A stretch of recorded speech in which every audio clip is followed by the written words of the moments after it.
So imagine you want to change your VS Code color theme. We can put Command Shift P, and then you can write color theme. You can click here, and then here you can browse other options of themes like these ones. When you decide one, you just put enter or click here.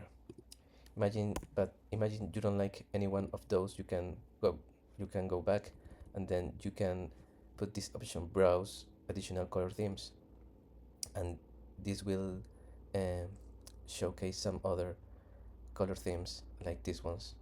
I like this, for example, and then you can choose one of them, for example this or this, and then you can if you click it, you will download it from the extensions marketplace and then just get it.